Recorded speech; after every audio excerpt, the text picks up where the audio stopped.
spesies pun di dunia ini yang mampu hidup lestari. Begitu pula dengan hewan ternak betina maupun jantan. Fungsi alamiah seekor hewan jantan yaitu menghasilkan sel-sel kelamin jantan atau spermatozoa yang hidup, aktif, dan potensial fertil, dan secara sempurna meletakkannya ke dalam saluran kelamin betina. Pada umumnya, organ reproduksi jantan dibagi atas 3 komponen. Yang pertama, organ kelamin primer, yaitu terdiri atas gonad jantan dinamakan testis atau testikulus, yang dimana pada jamak dia testes, disebut juga didymis. Nah, yang kedua yaitu sekelompok kelenjar-kelenjar kelamin pelengkap, yaitu seperti kelenjar-kelenjar fascicularis, prostata, dan Cooper, serta saluran-saluran yang terdiri dari epididymis dan vas deferens. Dan yang ketiga yaitu alat kelamin luar atau copula rotis, yaitu penis.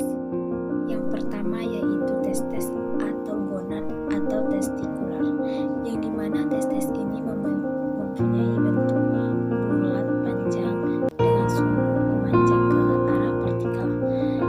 Testes ini pada umumnya dibungkus oleh kapsula berwarna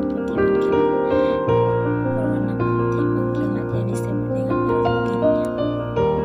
Pada hewan jantan, testis ini letaknya di sini yang berwarna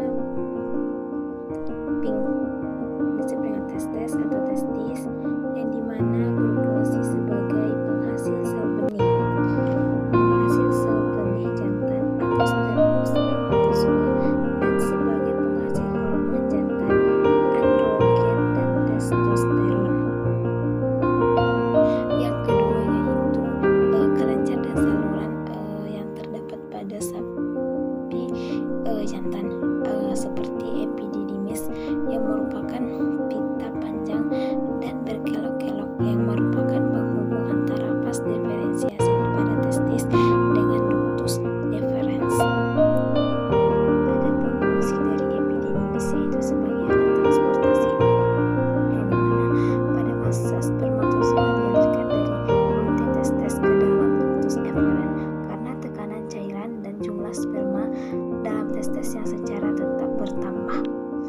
Nah, di samping adanya gerakan silia dan gerakan peristaltik, yang kedua yaitu sebagai konsentrasi, yang dimana dalam ductus epididymis cairan testes yang merupakan media sperma diserap oleh epitel epididis. Dan yang ketiga sebagai pematangan, spermatozoa sewaktu meninggalkan tempat tersebut mempunyai butiran sitoplasma yang membalut leher. Ini sitoplasma pindah ini menandai spermatozoa masih muda. Pada ductus sitoplasma pindah ke ekor sampai terlepas sama sekali. Pada pendewasaan spermatozoa terjadi pada bagian kepala epididymis.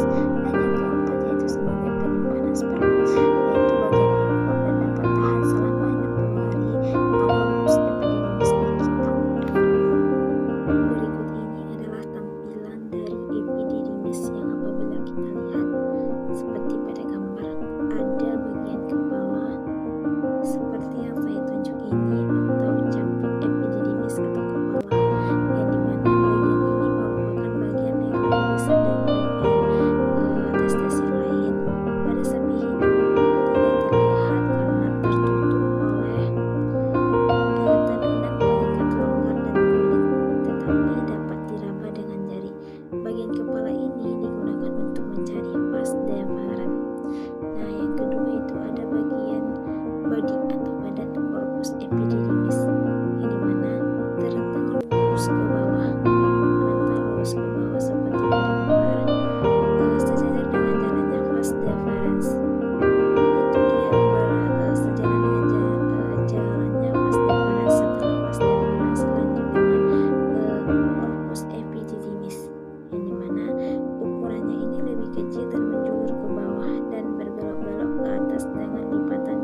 dan bagian luar yang terdiri dari penis yang berfungsi untuk mengeluarkan urin dan semen.